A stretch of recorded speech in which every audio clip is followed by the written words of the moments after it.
Paz de Cristo Jesus, meus amados irmãos, vamos iniciar hoje mais uma aula, a nossa aula de número 9, são 9, que tem por tema o avivamento pentecostal no Brasil. Nós vamos para a nossa leitura do texto áureo que diz assim: e os que ouviram foram batizados em nome do Senhor Jesus, e impondo-lhes tanto Paulo as mãos, veio sobre ele o Espírito Santo, e falavam línguas e profetizavam. Em relação a Atos capítulo 19, versículos 5 e 6.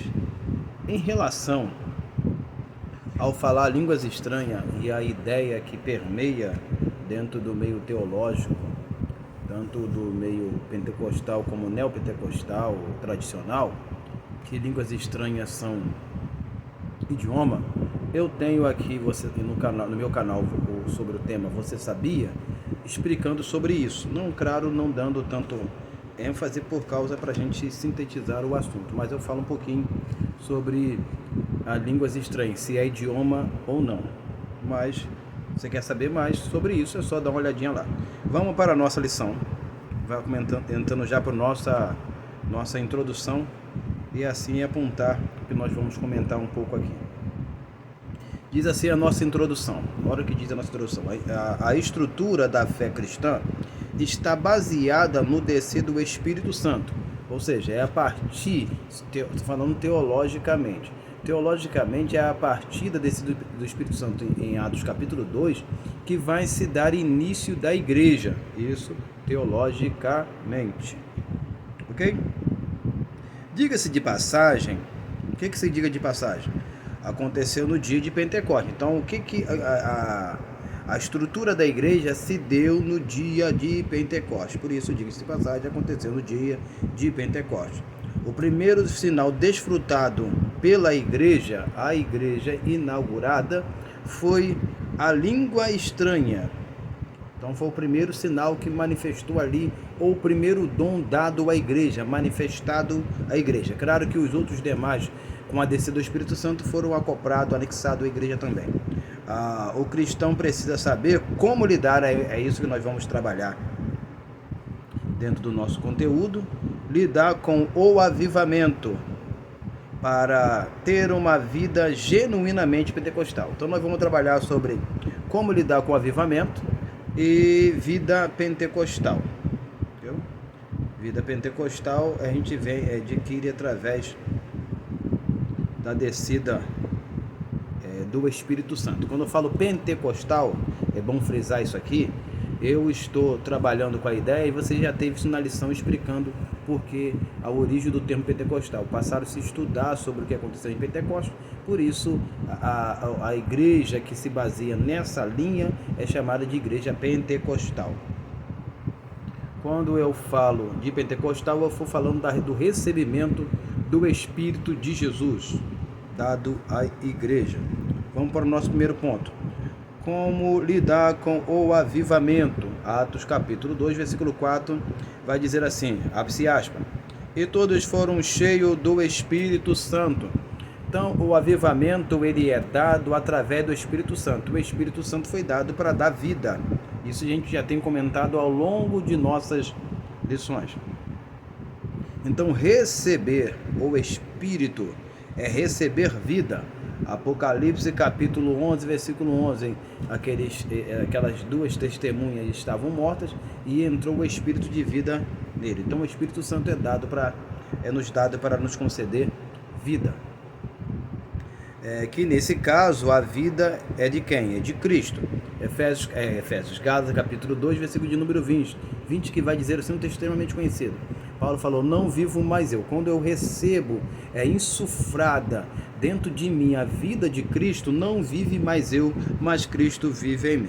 Saber lidar com o avivamento é saber se comportar após o recebimento. Ou seja, eu recebo o Espírito Santo, eu tenho que saber como eu vou me lidar com isso, como que eu vou lidar, como que eu vou me comportar com o Espírito Santo na minha vida. O meu comportamento é o de outrora? Não. O meu comportamento é elucidado, é modificado, esclarecido pelo manifestado do Espírito Santo. Então, não vive mais eu, mas Cristo vive em mim. Se o Espírito Santo não tem transformado, permaneceremos deformado. Se o Espírito Santo não tem transformado, permaneceremos deformado. Transformado é Romanos capítulo 12, versículo 2. Transformar segundo a renovação do vosso entendimento, da vossa mente. Por isso que a palavra do Senhor vai nos dizer em 1 Coríntios capítulo 2, versículo de número 16, que nós temos a mente de Cristo. Só transformamos o nosso sentido, a nossa mente, quando a nossa mente é substituída pela mente de Cristo. Ok? Então, vamos permanecer no mesmo estado, ou permanecermos deformados, Efésios capítulo 4, versículo de número 18, entenebrecido no entendimento, separado da vida de Deus, pela ignorância que há nele e pela dureza do seu coração. Isso que está registrado em Efésios 4, 18. O avivamento traz poder. 1 Coríntios capítulo 2, versículo 4, Paulo falou que ele não foi pregar naquela cidade com palavra persuasiva de sabedoria humana, mas de demonstração de poder. 1 Coríntios capítulo 2, versículo 4. O avivamento traz obrigações. 1 Coríntios capítulo 9, versículo 16, Paulo falou que era imposta aquela obrigação sobre ele de ele pregar o evangelho. Não adianta dizermos que temos o Espírito Santo se não estamos vivendo debaixo das obrigações concebida, ortogada a igreja a cumprir, que é pregar o evangelho, anunciar a palavra do Senhor, estudar, santificar e assim por diante. Devemos pregar o evangelho. O avivamento traz santidade. 1 de Pedro capítulo 1, versículo 15. Como é santo aquele que vos chamou, sede vós santo em toda a vossa maneira de viver, pois isso faz parte da obra de Cristo. O que é a obra de Cristo? 1 Coríntios capítulo 1, versículo 2 fala que a santificados por Cristo. Então, Cristo santifica-nos e Ele nos santifica para nós sermos santos. Ok? Há elementos que validam o avivamento. E quais são esses elementos? A santificação, a justificação e outros elementos que vão validar. E é bom que você pegue essa frase, elementos que validam o avivamento, e trabalhe com os seus alunos referente a isto. Segundo ponto, uma vida pentecostal. Quando eu falo de vida pentecostal, volto a dizer que tem o Espírito de Cristo. Atos capítulo 16, versículo de número 7. Seguindo, abre-se aspas, Atos capítulo 2, versículo de número 42. E perseveraram na doutrina dos apóstolos. Então, uma vida pentecostal, ela persevera na doutrina dos apóstolos. Vale-se observar o seguinte: doutrina dos apóstolos aqui equivale à doutrina de Cristo. João capítulo 7, versículo de número 16, que é de quem? Doutrina de Deus. Paulo aconselha a Timóteo da seguinte maneira ou forma: tu, porém, tens seguido a minha doutrina, modo de viver, intenção, fé, longanimidade, amor, paciência. 2 Timóteo capítulo 3, versículo de número 10. Então, uma vida pentecostal, só para eu recitar um exemplo aqui, uma vida pentecostal não é uma vida que ela está estribada nos dons espirituais, mas é uma vida que está estribada na doutrina, que está estribada nos ensinamentos da palavra de Deus. Então, Paulo falou aqui, meu filho, você está seguindo a minha doutrina, meu modo de viver. Lembrando, João capítulo 7, versículo de número 16, que a doutrina não é de Paulo, o ensinamento não é de Paulo, mas é de Cristo. Seguindo, uma vida pentecostal é uma vida sem os tratos passados, ou seja, trato sem o viver passado, segundo outras traduções. Efésios capítulo 4, versículo de número 22, que vai dizer: segundo os tratos passados, vos despojei do velho homem. Então nós devemos nos despojar do velho homem, e isso devemos fazer com constância e diariamente. Não morrermos por Cristo, sermos levados ao matadouro diariamente. Conclusão: o cristão pentecostal deve saber. O que ele deve saber? Lidar com o avivamento. Lidar com o avivamento não é o saber como receber e comportar ele na minha vida, mas como eu despacho esse avivamento em comportamento, em atitude, em vivência para outras pessoas. Ou seja, como saber lidar é saber se comportar com ele. Como eu lido com isso em atitudes de vida, em comportamento de vida, em mudança de vida. Seguindo. Não pode faltar na vida dele, na vida do camarada que recebeu o avivamento, ele tem uma vida pentecostal, ele sabe lidar com o avivamento, ele não pode faltar na vida dele comunhão. Comunhão com quem? Com o Espírito Santo. 2 Coríntios capítulo 13, versículo de número 13. A comunhão do Espírito Santo.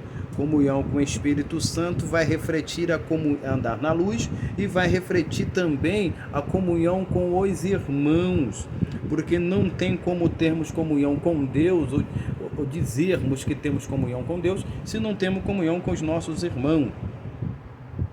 Eu acho que eu coloquei a referência aqui. Se eu não coloquei, não tem problema não. Pensei que tinha colocado, mas não coloquei sim. 1 João capítulo 1, versículo de número 7. Se andarmos na luz como ele na luz está, temos comunhão uns com os outros, e o sangue de Jesus Cristo, seu Filho, nos purifica de todo pecado. Então, andamos na luz, é só você olhar Evangelho de João capítulo 1, versículo 4. Se andarmos na luz, é andarmos em Jesus. Então, se eu estou em Jesus, eu tenho que ter objetivamente comunhão com o meu irmão. Ok? Então vai gerar comunhão com o meu irmão. Terminando, o Brasil viveu um avivamento. Isso em 1910, quando os nossos grandes missionários, Daniel Berg e Gunnar Wingre, vieram para o Brasil e começou ali, surgiu a Assembleia de Deus. Claro, deixa eu só pontuar uma coisa aqui importante. Eu não trabalho com o tema da lição, estou desembocando aqui o comentário dentro do avivamento e não o avivamento no Brasil, porque isso me demandaria muito tempo para explicar ou focalizar alguns detalhes extra a revista. Então o que a revista já tem nos dado já nos é suficiente, ok? Então o Brasil viveu um avivamento extraordinário que gerou vida com pregação do Evangelho, trazendo uma nova conduta de vida. Ou seja, o avivamento extraordinário trouxe vidas diferentes, pregação do Evangelho, e libertação, geração de vidas e milagres. Então, por exemplo, os sinais acompanharam Marcos capítulo 16, versículo 17. Mais vidas foram transformadas. Mais vidas aqui não é mais vida sem i não, sem i não, é mais com i. Então é mais de quantidade. Os sinais aconteceram, mas transformações, libertações aconteceram aos montões através dos nossos pioneiros que pregaram a palavra do Senhor. E que esses sinais possam seguir as nossas vidas também. A gente tem que ir pregar o Evangelho a toda criatura e os sinais de Deus acompanhando as nossas vidas e devemos buscar, como diz 1 Coríntios capítulo 14, versículo 1, os melhores dons. Devemos buscar o Espírito Santo.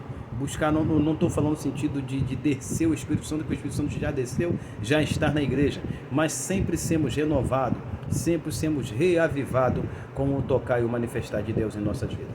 Que Deus possa nos permitir uma excelente escola dominical. Vamos orar e pedir a Deus sabedoria, graça e conhecimento. Senhor Deus, muito obrigado por essa oportunidade. Peço, Senhor, que conceda a este professor, essa professora, a capacidade de compreender aquilo que eu tenho falado aqui e anexar a este conteúdo coisas que possam ser relevantes para a sua aula. Dê sabedoria e graça a esse professor, essa professora e a este aluno e a esta aluna que estará também acompanhando este vídeo. Que o Senhor possa transmitir-nos graça e sabedoria. Permita-nos uma escola mental agradável e confortável na tua presença. Amém e amém.